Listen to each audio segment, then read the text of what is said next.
Assalamualaikum warahmatullahi wabarakatuh. Alhamdulillah nahmaduhu wa nasta'inuhu wa nastaghfiruh wa natubu ilaih.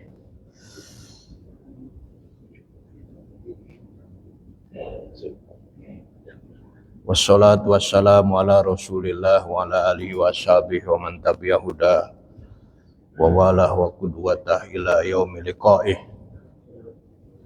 Amma ba'du.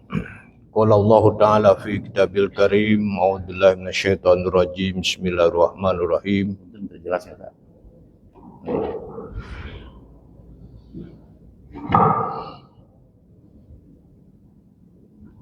Ya ayyuhalladzina amanu qu anfusakum wa ahlikum nara wa quduhan nas wal hijarah 'alaiha malaikatun giladun syidadun la ya'suna Allah ma amaruhum wa yaf'aluna ma yu'marun. Sadaqallahul azim. Bapak-bapak, ibu-ibu, para alim ulama, para ustadz, hadirin dan hadirat sekalian, puji syukur kepada Allah Subhanahu wa taala. Alhamdulillah wa syukurillah. Salawat dan salam pada junjungan kita, Allahumma sholli ala Sayyidina Muhammad wa ala ali Sayyidina Muhammad. Kita panjatkan. Alhamdulillah, setelah 1 bulan kita berjumpa lagi pada kuliah subuh. Kita ingin bicara hari ini mengenai peranan keluarga dalam pendidikan. Topik ini atau judul ini sudah sangat dibicarakan oleh berbagai pihak ya, para alim ulama. Dari sejak dulu ngomong ini lagi.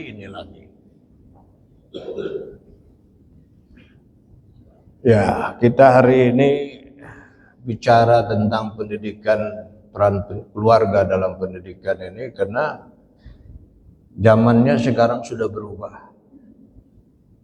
Generasi kita, anak-anak kita ya, itu udah lain dengan dulu. Yang orang bilang sekarang itu generasi Z, Gen Z, generasi Z. Saya nggak tahu istilah itu dari mana itu. Apa dari alfabetis A, B, C, D, E, F, G, apa? Ternyata bukan katanya. Dari mana gak ada generasi Z ini? Ada bilang juga ini generasi strawberry. Generasi strawberry. Strawberry itu kan buahnya cakep kelihatannya merahnya itu, Pak. Tapi dalamnya lembek. Nah, dalamnya lembek. Jadi generasi sekarang luarnya doang bagus, dalamnya itu rapuh. Dalamnya rapuh. Rapuhnya apa? Mudah dipengaruhi hal-hal yang negatif. Sekarang misalnya saya baca di seluruh dunia, generasi muda sekarang itu cenderung nggak mau punya keluarga, nggak mau kawin. Ayo, mana nih bapak-bapak udah mau hajat, anaknya nggak mau kawin. Waduh. Iya, kenapa? Karena kalau punya keluarga itu ribet, repot. Harus bikin rumah. Nggak bentar lagi anak ibunya, istrinya hamil, harus ke dokter. Aduh, repot banget. Jadi cenderung nggak pada mau nikah, Pak. Generasi sekarang ini. Maunya apa? Ya maunya senang-senang aja. Yang dituju adalah ciri yang ketiga adalah jangka pendek, serba cepat, serba instan. Jadi nggak mau pakai panjang-panjang, pengen tahu apa langsung buka Google, klik ada. Jadi kalau suruh baca buku tebel-tebel, waduh, kabur dia. Kayak saya bilang, saya kebetulan orang yang suka nulis buku. Generasi sekarang jangankan suruh beli buku, Pak, dikasih aja nggak mau baca. Dikasih aja nggak mau baca, jangankan suruh beli. Nah ini gimana kalau udah begini nih, Pak? Saya ingat dulu Bung Karno, Bung Hatta, Syahrir, Agus Salim, Muhammad Nasir itu orang-orang gila baca. Baca terus, baca. Di otaknya penuh ide, gagasan, pemikiran. Bung Karno dibuang ke Bengkulu, dibuang ke Digul, dibuang kemana-mana. Yang dibawa buku. Buku yang dibawa. Jadi baca. Nah, generasi Z sekarang udah nggak mau baca. Kelamaan. Maunya yang cepat. Generasi Z sekarang juga nggak mau bersosialisasi gitu, nggak mau. Temennya itu di Google, ya, karena di Google apa aja, tinggal pilih. Nah, kebetulan generasi Z ini nggak bisa menyeleksi, sangat mudah dipengaruhi. Pengaruh-pengaruh buruk sangat mudah. Misalnya dijanjikan apa-apa diikuti. Termasuk yang tempo hari itu melakukan peledakan di SMA 72 itu karena mereka baca YouTube. Karena generasi ini nggak bisa menyeleksi, nggak bisa membanding, nggak bisa memilah-memilih, dilaksanakan, terjadilah ledakan. Nah ini ibu-ibu, bapak-bapak sekalian, ini anak kita seperti ini sekarang yang kita hadapi. Jadi saya punya cucu udah nggak nyambung, Pak. Ngomong kita udah nggak nyambung. Dibilang kita nih, dibilang manusia purbakala. Udah nggak nyambung, Pak. Nah ini gimana ibu-ibu nih? Nah Nabi bilang, alimu auladakum fa innahum makhlukun li zamanin ghairu zamanikum. Didiklah anakmu sekalian karena dia adalah generasi yang berbeda dengan generasimu. Jadi mungkin satu saat ini manajemen masjid ini harus ngundang nih para psikolog yang menjelaskan betul. Ya, kalau saya kan bukan ahlinya di bidang itu. Saya dari bacaan tahu ini. Tapi undang para ahli. Generasi Z itu kayak apa sebenarnya? Itu ada ahlinya. Sudah meneliti. Yang kedua nanti bagaimana cara menghadapi itu. Jadi kalau sekarang misalnya saya baca itu dari JPPI ya, JPP itu Jaringan Pemantau Pendidikan Indonesia, itu ada 3 hal besar yang menggambarkan pendidikan kita belum berhasil. 1, mutu kita rendah, mutu pendidikan rendah, baik pada tingkat ASEAN atau lagi pada tingkat dunia. Kerendahan itu di bidang sains, di bidang matematik, dan di bidang literasi. Makanya kemarin saya lihat tuh Pak Mendikdasmen, Pak Abdul Mukti bilang guru-guru nih harus ngasih PR lagi ke murid-murid. PR-nya apa? Suruh baca buku. Suruh baca buku, bikin laporan. Tapi ini ditindaklanjuti apa enggak sih? Jadi pernah Mendikdasmen Pak Abdul Mukti mengumpulkan para penerbit yang tergabung dalam IKAPI, Ikatan Penerbit Indonesia. Antara lain sarannya agar guru-guru menugaskan lagi murid-murid PR, pekerjaan rumah, kerjanya itu baca buku. Tapi jangan tebel-tebel lah ya. Nanti bikin laporan. Nah, kenapa? Karena kita rendah di bidang literasi. Yang kedua, pendidikan akhlak jeblok, nggak berhasil. Ini laporan resmi nih, dimuat di surat kabar 1 minggu yang lalu, awal Januari saya baca itu. Yang ketiga, kekerasan di sekolah, bullying. Kenaikannya itu sekitar 600%. Ini siapa yang menyelesaikan ini? Generasi kita hancur. Masya Allah. Maka saya katakan, kemana kembalinya? Ke keluarga. Keluarga yang harus ditekankan. Jadi keluarga harus diperkuat. The power of family. The power of family. Jadi keluarga harus diperkuat sekarang. Kenapa? Para ahli bilang karena sebagian waktu anak itu ada di keluarga. Keluarga pula yang punya tanggung jawab langsung dari Allah. Jadi yang bertanggung jawab kepada Allah itu nanti bukan guru, Pak, bukan. Orang tua. Itu pesan surat At-Tahrim. Surat 66 ayat 6. Qu anfusakum wa ahlikum naro. Cuman karena orang tua nggak sempat, dilimpahkan ke guru. Ini guru itu perpanjangan tangan. Guru nggak mau mendidik kalau nggak dibayar sama orang tua.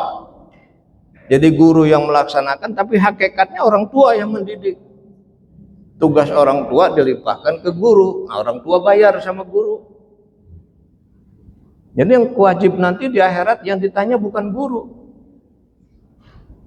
Bisakah guru itu mewakili orang tua? Pertanyaannya, ada yang bisa, ada yang enggak. Tapi sebagian besar enggak bisa guru itu. Kenapa? Guru enggak punya tanggung jawab ke Allah. Dia mah tanggung jawabnya ke kepala sekolah. Tanggung jawabnya gitu, Pak, laporan. Enggak. Bukan ke Allah tanggung jawabnya. Yang tanggung jawab kepada Allah, memang saya baca dalam Ihya Ulumuddin jilid pertama memang ada. Di dalam wazifah pertama itu dibilang guru itu harus punya sifat seperti sifat orang tua. Harus punya sifat seperti sifat orang tua. Apa seperti sifat orang tua? Yang menjaga anak dari api neraka. Satu itu. Guru nggak punya itu tanggung jawab itu. Jawab keluarga. Yang kedua, Allah menaruh pada diri orang tua itu perasaan kasih sayang yang nggak ada batasnya. Nggak ada batasnya tuh orang tua itu. Dan juga tanpa pamrih, nggak usah dibayar. Guru nggak punya itu. Kalau guru kalau nggak bayar, ya nggak mau ngajar dia. Orang tua nggak ada minta bayaran. Bayaran siapa? Itu orang tua, guru nggak punya tuh yang kedua. Sifat kasih sayang. Jadi tanggung jawab pada Allah, kasih sayang, guru nggak punya. Nah, makanya Imam Al-Ghazali bilang guru itu harus seperti orang tua. Menyelamatkan anak dari api neraka dan juga memberikan kasih sayang yang tanpa batas. Ya, pertanyaannya ada yang bisa, ada yang enggak. Nah, ini dasarnya sangat jelas, maka kita diminta untuk terus mengupdate ya. Mengupdate itu kita menambah ilmu. Tadi saya bilang ini generasi muda kayak begini nih, ini ngajarnya gimana nih? Nah, orang tua harus nambah pengetahuannya. Jadi orang tua misalnya juga sekarang ini ya jangan nggak tahu teknologi lah, harus tahu ya sedikit-sedikit gitu ya. Itu bagaimana kan membuka situs-situs sekarang tuh, Masya Allah. Ya di samping ada yang baik-baik di dalam HP itu, yang buruknya banyak. Yang baik-baiknya banyak, Pak. Banyak banget itu. Surat Yasin, Quran ada di HP. Membaca tarhim subuh ada di HP kan. Ada lengkap, tapi yang buruk-buruk juga banyak. Nah, orang kan anak-anak remaja kan cenderung milih ya yang ini nih yang dipilih. Nah, orang tua mesti ngawasi. Makanya saya baca itu di beberapa negara seperti di Australia, di Kanada, bahkan di Amerika itu sudah banyak, sudah keluar peraturan anak di bawah 16 tahun nggak boleh pegang HP. HP udah nggak boleh, Bu. Di bawah 16 tahun.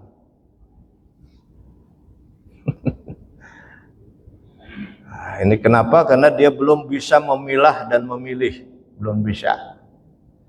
Nah, di kita saya dengar baru tahun ini mau dirumuskan, mau mengambil model Cina. Kalau model Cina dia boleh pakai HP, tapi HP-nya itu ada bagian-bagian tertentu yang anak-anak nggak bisa buka. Klik ini nggak bisa, jadi hanya bagian tertentu saja. Jadi ada diprotek, dibatasi itu. Itu Cina ngambil cara seperti itu. Kalau menurut Islam, menurut saya ya model Cina itu. Jadi supaya di HP yang milih yang bagus-bagus saja, gitu kan. Jadi jalbul masolih wadarul mafasid tuh. Itu kaidahnya itu. Kaidah qaidal fiqhiyahnya itu jalbul masolih wadarul mafasid. Ambil yang bagusnya, tinggalkan yang buruknya. Nah, itu yang buruknya itu diatur. Sama itu ahlinya adalah.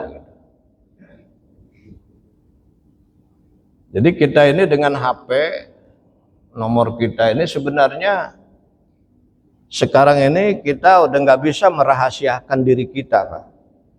Nggak bisa. Jadi kita misalnya punya duit di bank sekian, di sekian, itu orang tahu, Pak, sekarang mah. Nggak bisa diumpetin. Maka suatu saat mungkin orang nggak mau lagi nyimpen duit di bank, nyimpennya di celengan.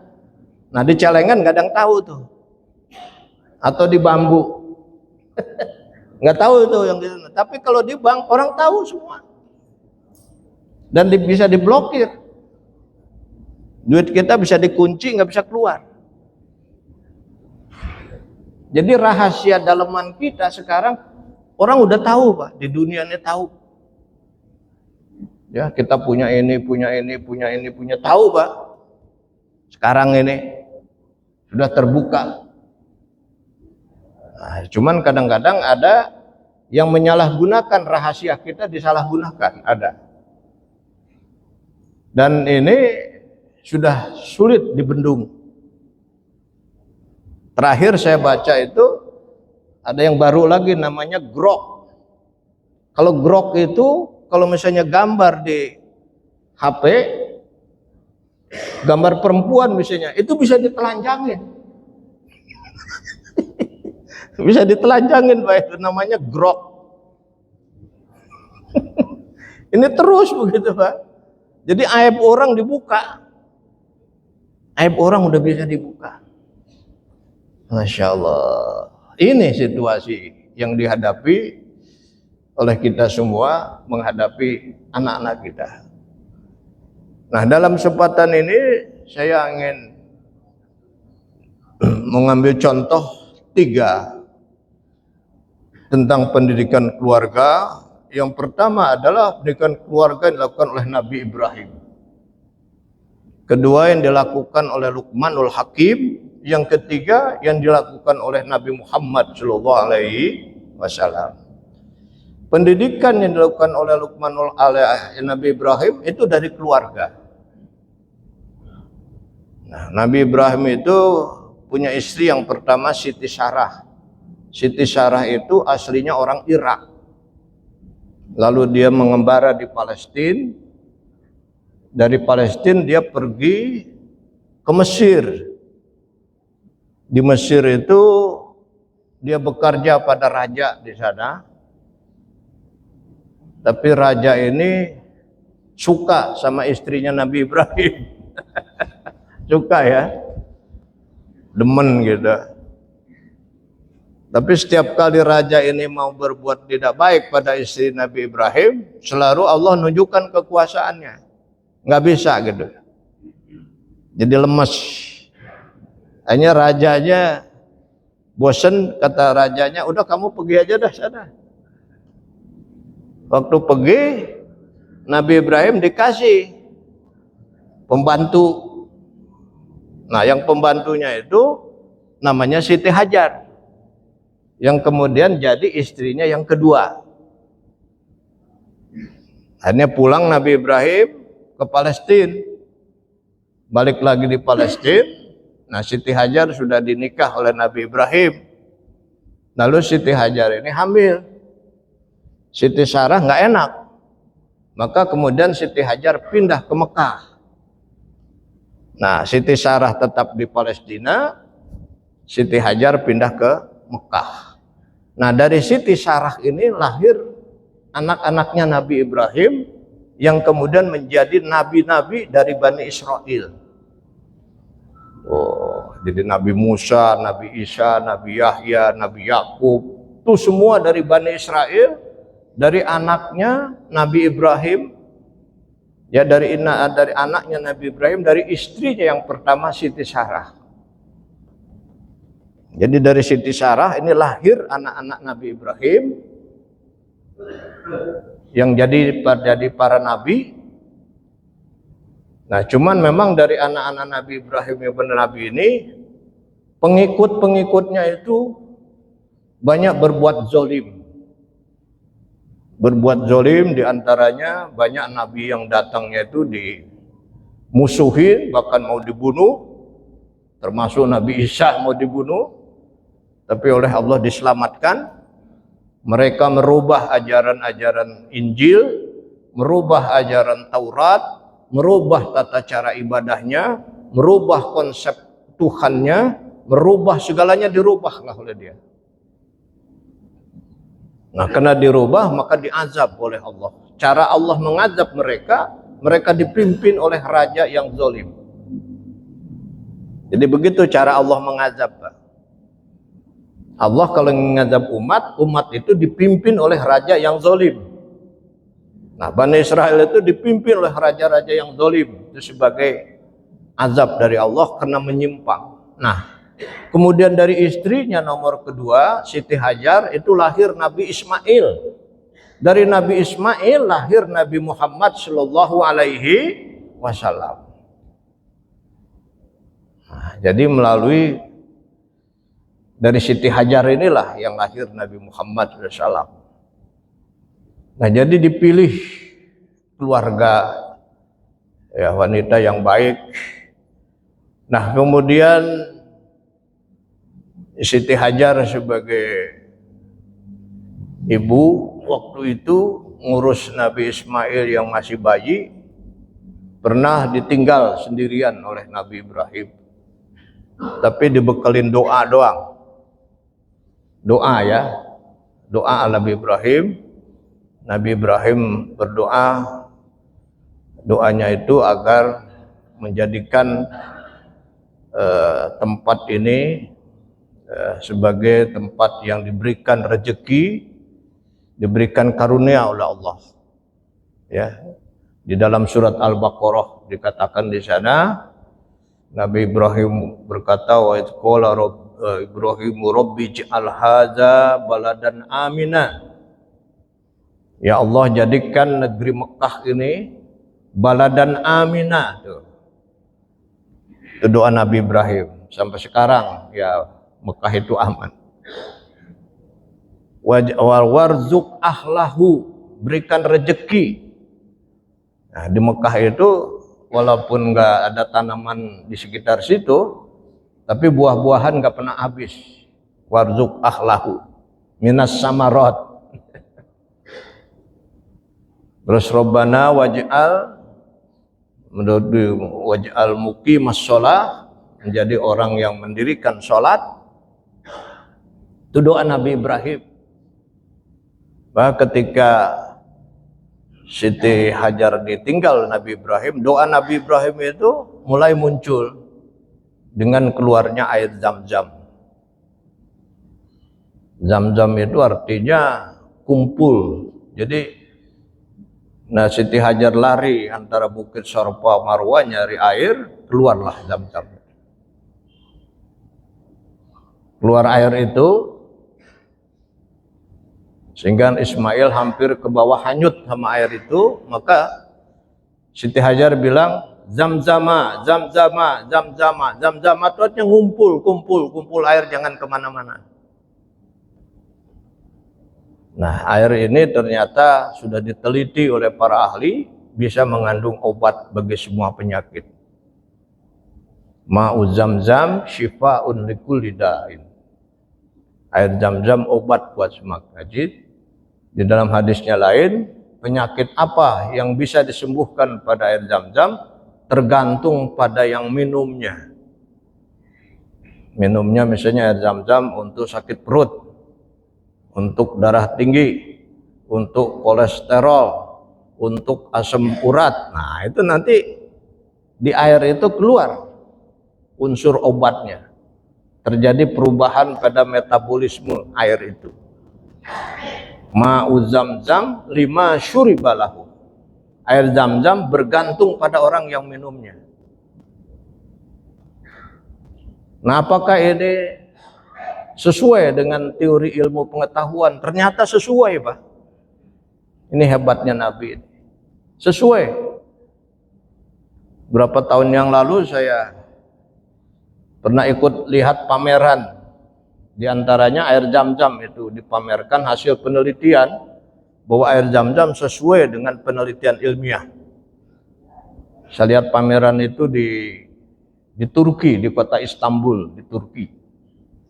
Nah, kenapa air Zam-Zam itu bisa seperti itu? Katanya air Zam-Zam itu dari tempat dia keluarnya itu lalu mengalir di bawah lapisan tanah yang disebut kapiler ini. Dari ngalir air bawah tanah ini, dia menyimpan obat-obatan yang ada di tanah itu ke bawah. Ini, jadi kenakan kita semua dikatakan, semua itu kita ini dia didirikan dari tanah. Dari tanah kita ini. Terlihat surat Toha ayat 55 kan? Minha khalaqnakum wa fiha nu'idukum wa minha nukhrijukum taratan ukhra. Surat Toha itu, surat 20 ayat 55, bahwa kita itu minha khalaqnakum, dari tanah kita dibikin. Wa fiha nu'idukum, ke tanah juga kita dibalikan nanti. Wa minha nukhrijukum taratan ukhra, dan kita dikeluarkan dari tanah juga untuk kedua kali. Jadi di tanah itu sudah ada unsur penciptaan manusia, gen. Ya, Quran bilang kita dijadikan dari tanah, min turab. Termasuk Nabi Adam dikatakan dari tanah. Jadi unsur-unsur yang ada di tanah itu menjadi bahan genetika, gen. Makanya orang Afrika, orang Iran, orang ini itu beda, terus tubuhnya beda ya. Itu kena gennya beda-beda. Gen ini nanti dimakan sama tumbuh-tumbuhan, ya, diserap sama tumbuh-tumbuhan, tumbuh-tumbuhan dimakan oleh kita, menjadilah sperma, air mani. Yang perempuan menjadi ovum, bertemulah sperma dan ovum jadi manusia. Begitu proses ilmiahnya. Nah, jadi di sini kita melihat bahwa doa Nabi Ibrahim itu dikabulkan antara lain dengan adanya air Zam-Zam tadi yang bisa menyimpan unsur-unsur obatan yang ada di tanah. Jadi lewat doa ini. Lalu Nabi Ibrahim juga lewat doanya ini, pada selesai bangun Ka'bah beserta Ismail, Nabi Ibrahim berdoa lagi. Wa qala Ibrahim rabbi jal hadza baladan amina. Terus doanya berikutnya, Rabbana wab'as fihim rasulan, kata beliau. Ya Allah, utuslah seorang rasul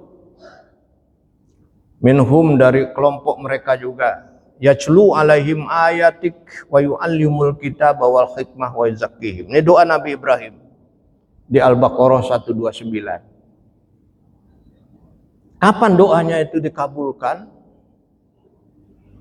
Ternyata setelah 2400 tahun baru dikabulkan. Lama memang.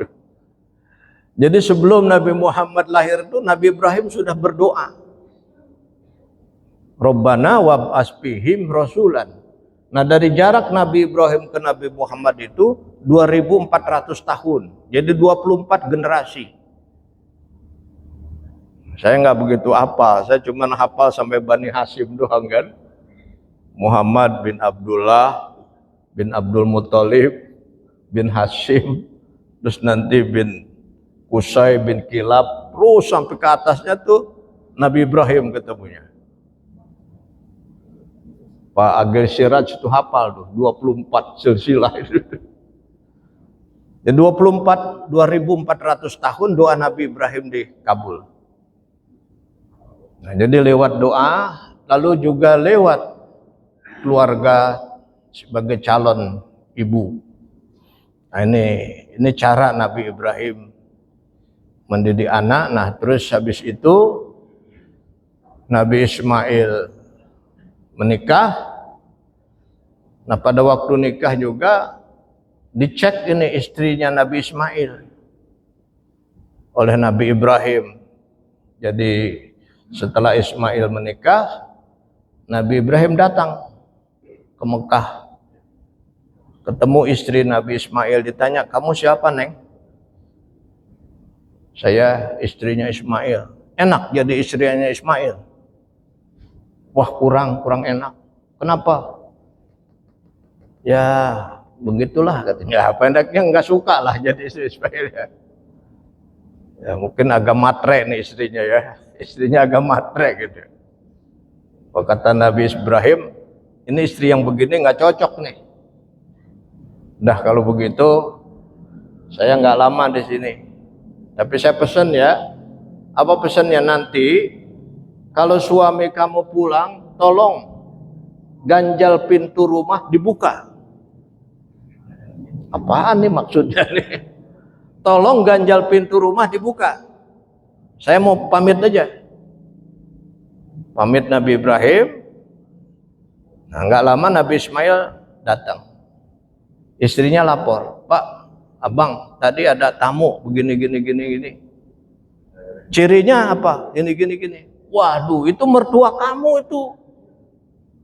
Mertua kamu itu. Terus apa pesannya? Pesannya agar ganjal pintu rumah dibuka. Bahasa isyarat gitu. Ya akhirnya nggak lama istrinya dicerai.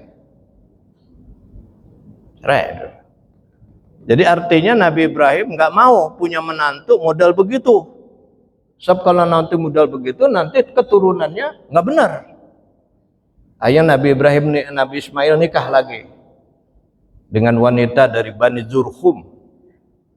Nah itu dicek lagi oleh Nabi Ibrahim. Kamu siapa, nak? Saya istrinya Ismail. Enak jadi istri Ismail. Alhamdulillah katanya. Wah, ini cocok nih yang begini nih. Sudah, saya pamit. Nanti bilang sama suamimu agar ganjal pintu rumah jangan dibuka. Gitu, ganjal pintu rumah jangan dibuka. Akhirnya Ismail datang, dilaporkan itu, akhirnya tidak dicerai itu. Nah ini, jadi begitu cara menyiapkan bibit, bobot, dan bebetnya. Nah, kalau dalam Islam kan Nabi bilang tunkahul mar'ah li arba'in, limaliha, jamaliha, isyabiha, wadiniha. Hartanya. Harta ini kan kalau yang baru kawin kan nggak punya duit ya. Kalau mertua ada duit kan bisa minjem dulu buat modal. Nah itu ya, nggak apa-apa. Pak jual dulu tanah sepetak Pak buat modal. Nah, itu. Nah lalu jamaliha ya cantiknya. Lalu keturunannya ada di hadis Nabi itu. Tapi kalau yang tiga ini susah, udah ambil agamanya. Ini model Nabi Ibrahim alaihi salam. Cara mendidik sehingga bisa melahirkan Nabi Ismail yang rela dikorbankan. Ini anak kalau udah rela dipotong, itu kan berarti anak yang patuh pada Allah. Ya, patuh kepada perintah Allah. Itu dalam surat As-Saffat. Yang menjadi syariat korban itu yang mula dikorbankan itu Ismail. Tapi Allah diganti ya, wa fadainahu bizibhin azim, diganti dengan sembelihan yang besar. Yang mula dikorban Ismail siap dikorbankan. Ini bukti bahwa Nabi Ibrahim berhasil mendidik anaknya sampai anaknya mau dikorbankan aja siap. Diuji, siap. Fadainahu bizibhin azim. Nah, ini contoh pendidikan yang dilakukan oleh Nabi Ibrahim alaihissalam. Nah, yang kedua, saya akan ambil contoh pendidikan keluarga lakukan oleh Luqmanul Hakim.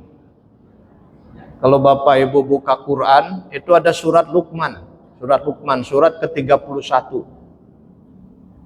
Luqman itu orang Afrika. Konon kakeknya itu nyambung ke Azar. Azar itu dulu bapaknya Nabi Ibrahim. Wah, ini satu riwayat ya.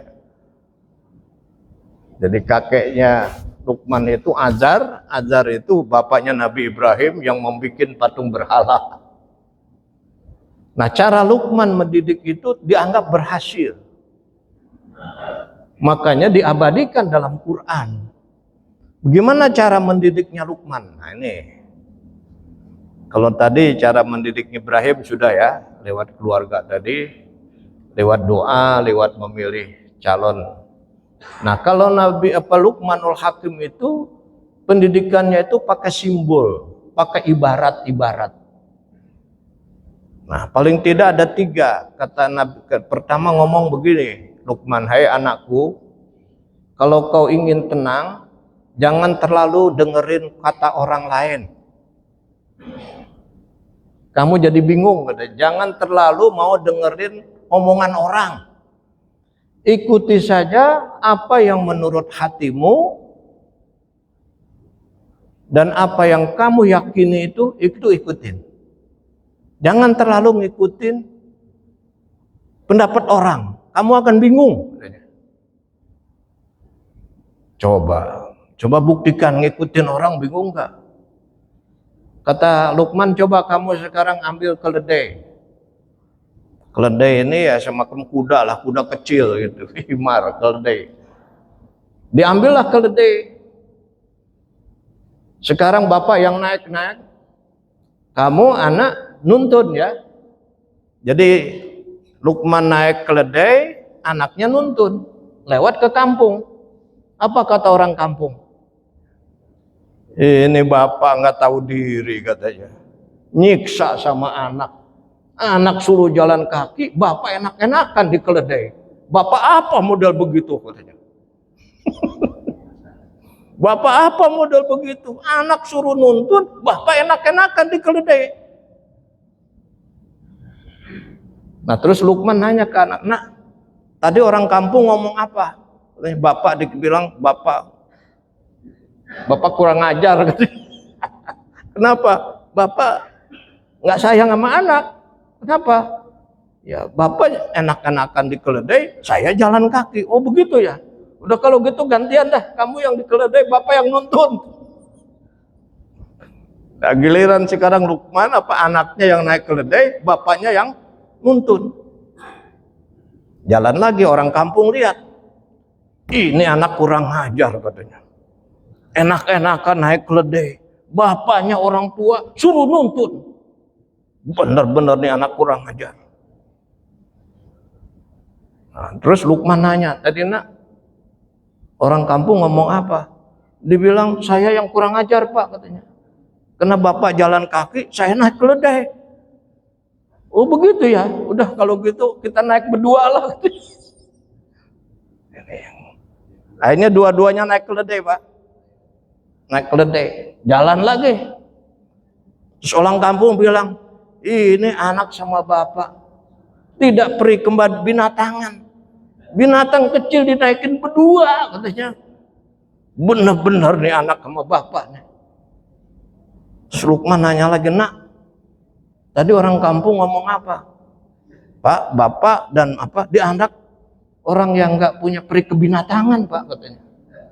Kenapa? Karena keledai kecil dinaikin sama kita berdua. Waduh, salah juga, ini serba salah begini. Kamu yang naik, saya salah. Saya yang naik, kamu salah. Kita naik berdua juga salah. Udah kalau gitu kita tuntun dua-duaan lah katanya. Akhirnya keledai dituntun berdua, Pak.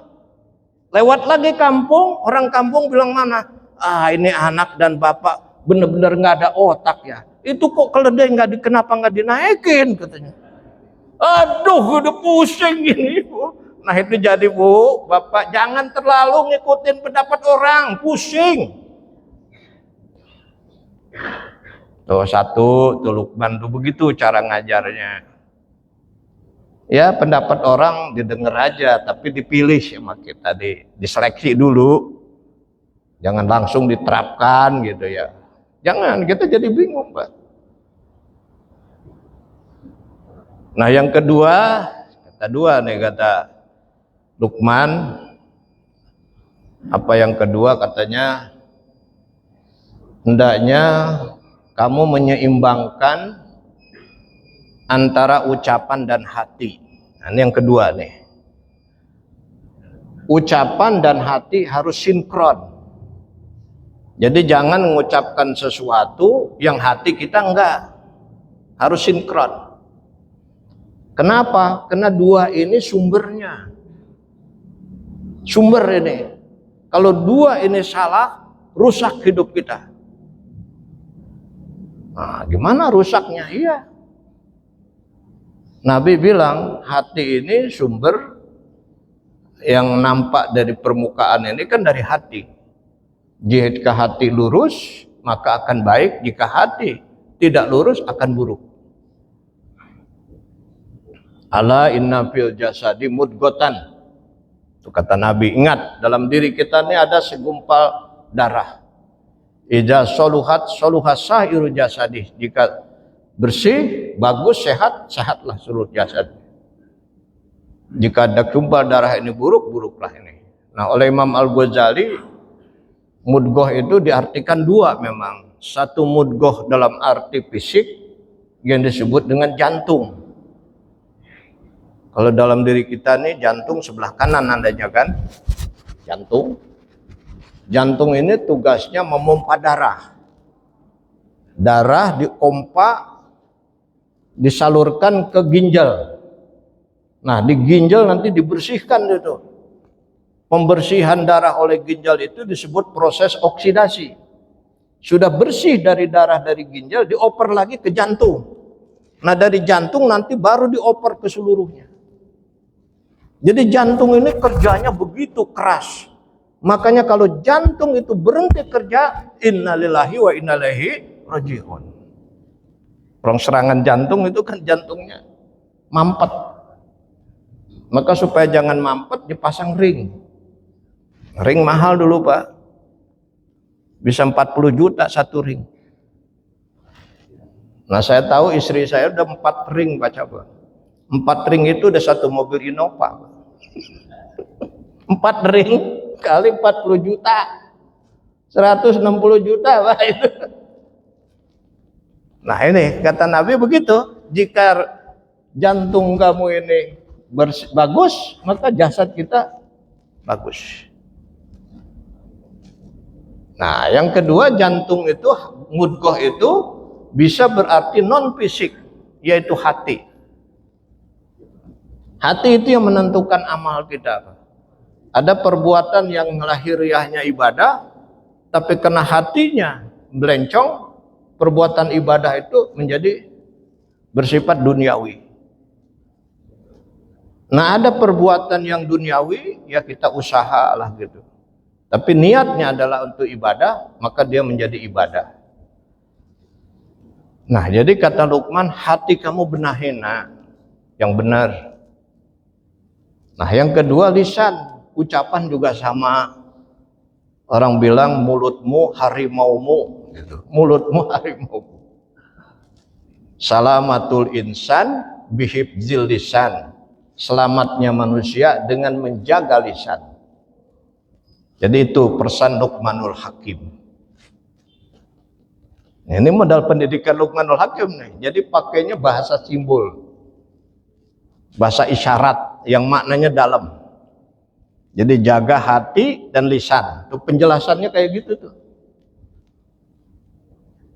Nah, satu lagi kata Luqman yang mengarah kepada sikap yang tetap istiqomah dan adil dalam keadaan bagaimanapun. Maka Luqman bilang begini, pilihlah teman.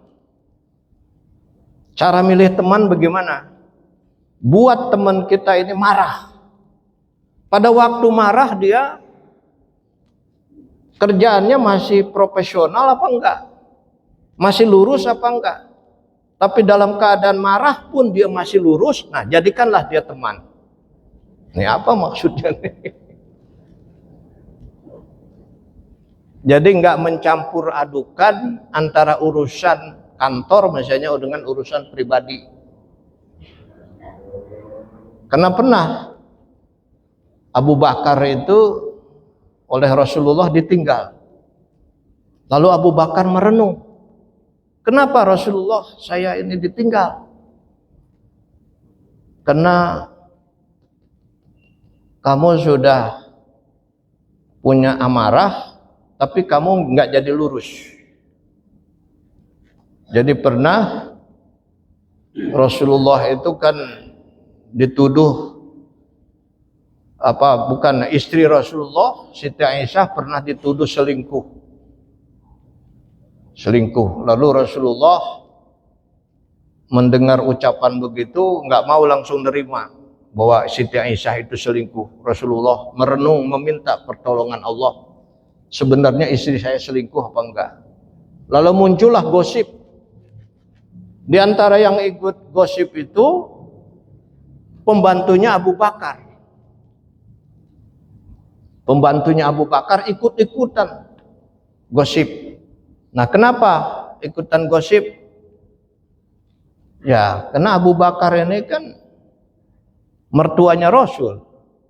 Siti Aisyah kan anaknya Rasul, anaknya Abu Bakar gitu ya. Maka ketika pembantunya Abu Bakar itu ikut-ikutan gosip, kan berarti Abu Bakar ini marah lah gitu. Akhirnya dipecat.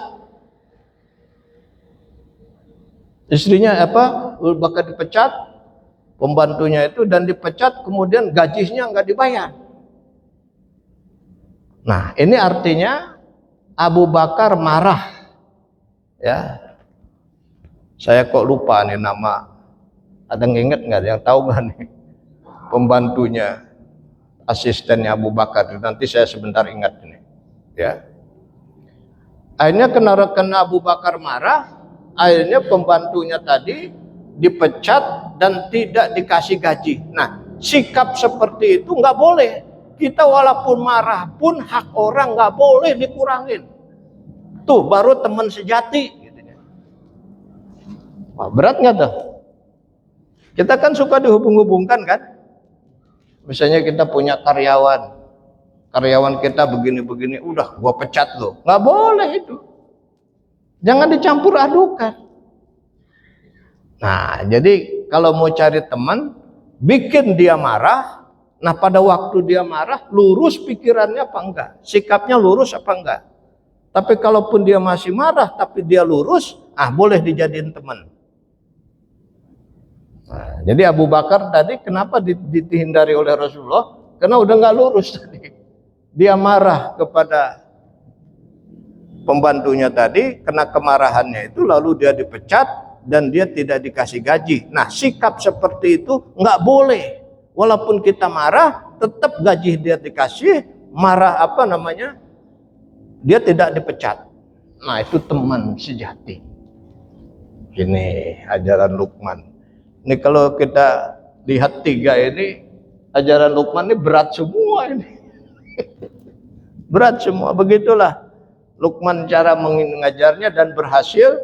Makanya kemudian ditulis di dalam Quran surat Luqman. Baik, yang terakhir Nabi Muhammad sallallahu alaihi wasallam. Nabi Muhammad juga mendidiknya itu mulai dari keluarga. Wa anzir ashiratakal aqrabin. Keluarga yang dididik mulainya ya. Nah, yang kedua, Nabi Muhammad juga di dalam mendidik itu malah lebih lengkap. Lebih lengkap coba. Nabi ngasih petunjuk mulai dari milih jodoh. Kenapa agama yang diutamakan? Karena fungsi istri itu yang utama mendidik. Terus kenapa orang tidak boleh berzina tapi harus nikah? Apa makna pernikahan itu? Itu artinya mencari restu, mencari keriduan. Ya, bahwa kedua belah pihak ridho, keluarganya juga ridho, saudara-saudaranya ridho, itu nyaman kita, Pak. Nah, keriduan itu membuat jiwa tenang, nanti anak yang dilahirkan juga jiwanya tenang. Jadi pernikahan itu mencari keriduan Allah.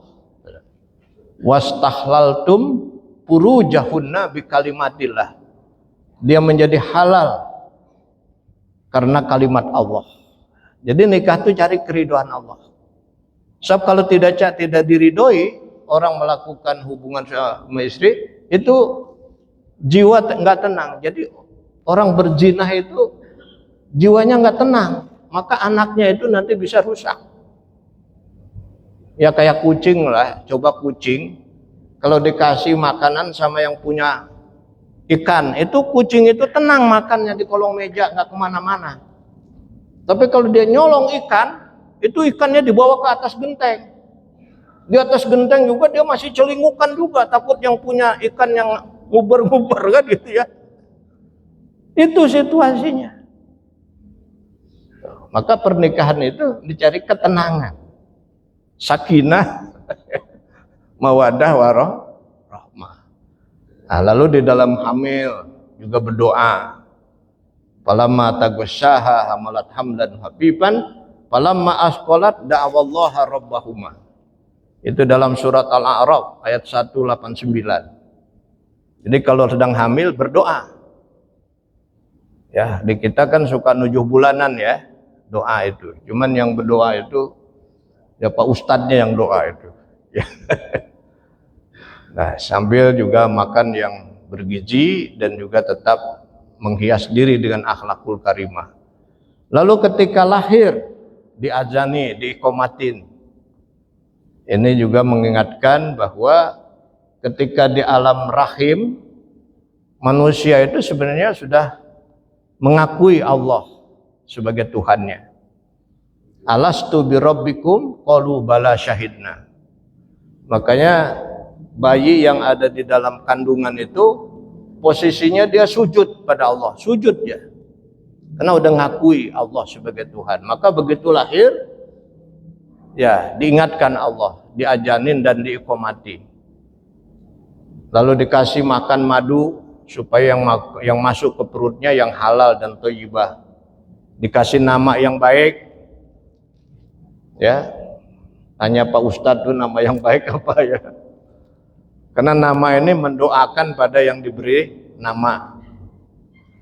Nama saya Abudin. Abudin itu ya bapaknya agama. Ya, maka didoakan jadilah Ustadz. Ya, terus nanti diakekahin, motong kambing, gulai, masak, bagian tetangga. Nah, supaya apa? Supaya dari kecil sudah peduli sama lingkungan, suka ngasih sama orang, berbagi. Nah, dicukur rambutnya supaya dari kecil rapih.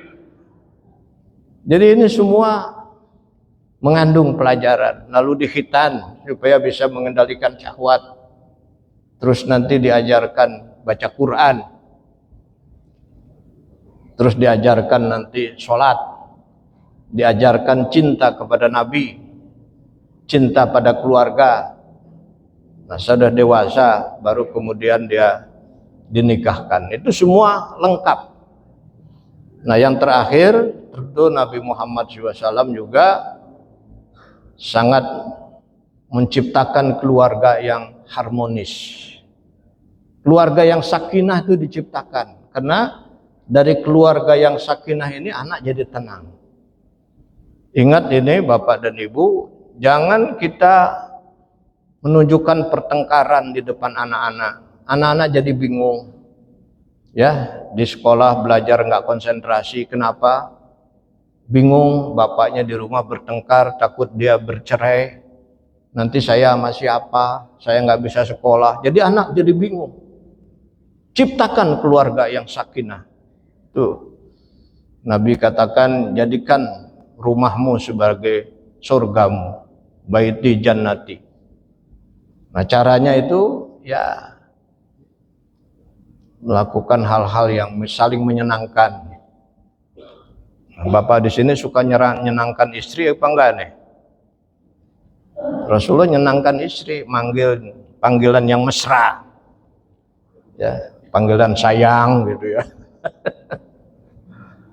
Nah, kemudian juga ngasih belanja jangan terlalu pelit, jangan kasih bonus.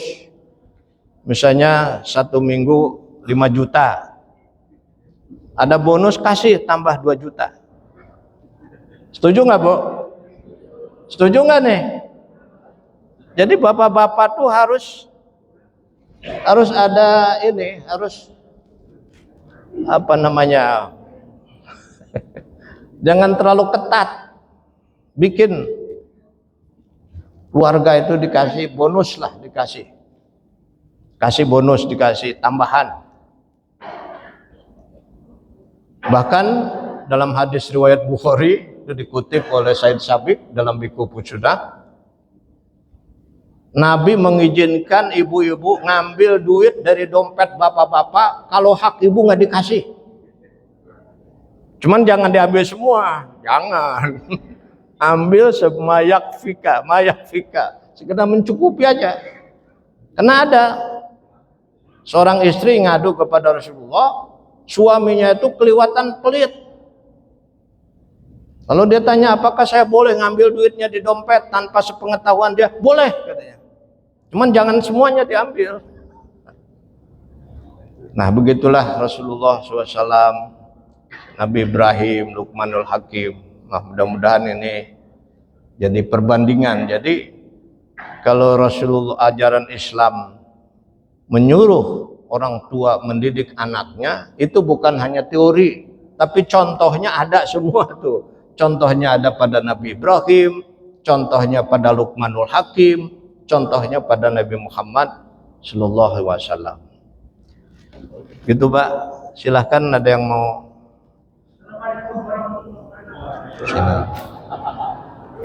Waduh. Silahkan, Pak. Semangat. Ya. Assalamualaikum warahmatullahi wabarakatuh. Mana yang dibutuhkan? Hidayah Allah atau pendidik contohnya Nabi Adam, anaknya 2, dididik pada keluarga yang sama, tapi yang satu menjadi pendurhaka, yang satu menjadi orang soleh. Begitu juga dengan Nabi Nuh. Kalau Nabi Musa dididik oleh seorang manusia soleh, wanita. Assalamualaikum warahmatullahi wabarakatuh. Iya. Jadi ajaran Islam ini mengajarkan seimbang antara usaha dan doa. Usaha dan doa. Tapi diundangkan usaha dulu. Jadi Nabi Nuh sudah berusaha, nabi-nabi lain berusaha. Lalu misalnya anaknya belum sesuai dengan kehendak kita, maka sebagai orang tua bebas dari kewajiban. Kalau orang tua itu langsung menyerahkan pada Allah saja, belum berusaha, nah kita nanti diminta pertanggungjawaban. Jadi kita juga jangan terlalu stres. Saya udah sekolahin anak saya, manggil guru ngaji, sudah dibikin ke pesantren dan macam-macam. Ini usaha ini. Tapi anak ini kok kelakuannya tidak sesuai diharapkan, maka kewajiban orang tua sudah bebas. Ya, seperti tadi Nabi Nuh kan udah berusaha itu. Nah, oleh sebab itu di dalam mendidik juga kita nggak bisa sendirian, tetap dengan doa. Dengan doa itu nanti kalau kita pun berhasil, bukan karena kita sendiri, karena hidayah dari Allah. Dan kalaupun kita gagal juga karena Allah tidak menghendaki. Jadi seimbang kita dengan usaha dan kita doa. Karena ada orang yang terlalu mengandalkan dirinya. Ini anak gagal, ini karena saya. Nyalahin dirinya sepenuhnya, akhirnya dia stres, merasa gagal, merasa malu, akhirnya dia bunuh diri. Itu nggak boleh. Nabi Muhammad SAW karena ingin kan keluarganya itu, pamannya, kakeknya kan, untuk masuk Islam. Ya, keinginan itu ada dari Nabi. Tapi Allah punya keputusan lain. Sehingga kakeknya dan pamannya tetap di dalam agamanya. Sampai Allah menyatakan, innaka la tahdi man ahbabta. Hai Muhammad, kamu tidak bisa memberi hidayah kepada orang yang kamu cintai, nggak bisa hidayah. Walakinallaha yahdi mayyasha. Hidayah itu tetap dari Allah SWT. Demikian juga kalau guru berhasil mendidik anaknya jadi sarjana.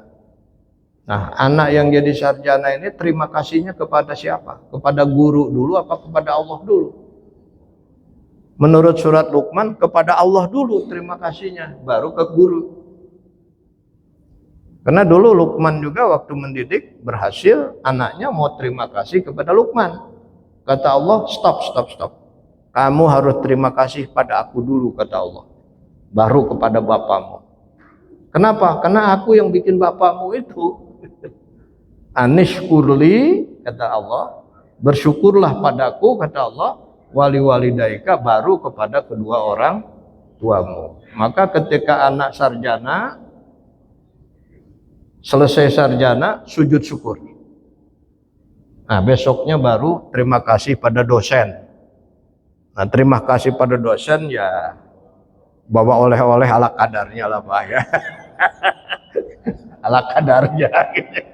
Ya ini, ya gitu caranya ya. Tapi jangan berlebihan, karena kalau berlebihan nanti ditangkap KPK nanti. Ya ala kadar bawa biskuit cekaleng gitu lah Pak ya. Begitu Pak, ya seimbang antara usaha dan doa tadi. Kayak Nabi Ibrahim juga sama berdoa pada Allah, tapi Nabi Ibrahim juga berusaha. Usahanya apa? Memilihkan calon Ismail, wanita yang solehah, sambil berdoa. Beres Pak? Mari kita akhiri dengan baca doa Al-Fatihah. Iyyaka na'budu wa iyyaka nasta'in. Bismillahirrahmanirrahim. Allahumma sholli ala Muhammad wa ala ali Muhammad. Allahumma ighfir lana dzunubana wa liwalidina warhamhum kama rabbawna shighara. Allahumma ja'alna min ahlil ilmi wal khair wal hasanat wat thayyibat wal mabrurat wa la taj'alna min ahlil jahli wasyarri wal fusuqi wan nisyan. Allahumma sallimna bil Islam wal afiyah was salamah wa haqiqna bil iman wat taqwa wal istiqamah wa sallallahu ala sayyidina Muhammadin wa ala alihi ajmain walhamdulillahi rabbil alamin. Assalamualaikum warahmatullahi wabarakatuh.